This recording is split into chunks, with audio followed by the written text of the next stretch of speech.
As we already know, C# is a strongly typed language, which means that we must declare the variable type before we can use that variable.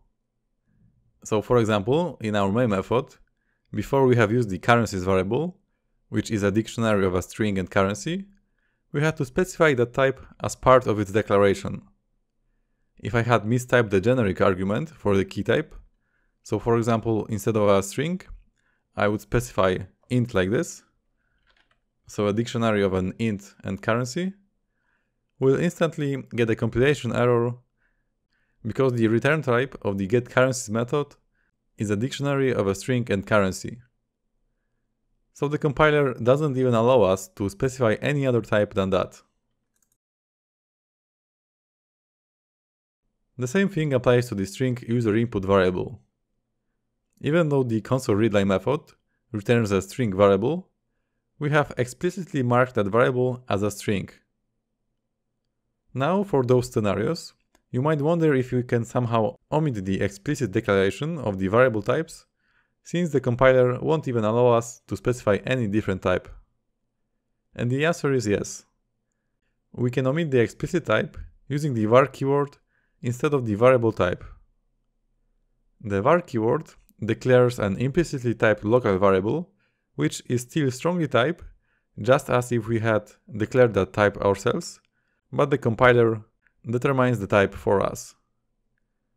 We can replace the explicit types for the variables in our program like this. So instead of the dictionary of a string and currency, I will just say it's a var currencies, and now if I look up the type for the currencies variable, it is still a dictionary of string and currency. We can do the same thing for the user input variable, so instead of a string, I will just say it's a var user input, and still it is a string value. We can also use the var keyword when assigning an inline value to some variable. So for example, I can create a var index value, which will be equal to 1. And because the compiler knows that the 1 value represents an int value, thus our index is also an int. Let's also create one string variable without the explicit type declaration. So for example, var someText is equal to test. And if I look up the someText variable, it is a string value. So using the var keyword, we were able to omit the explicit type for our local variables only if we had assigned some concrete value to it in the variable declaration. But if the case was different, for example, as we have the selected currency variable, here using the var keyword would give us a compilation error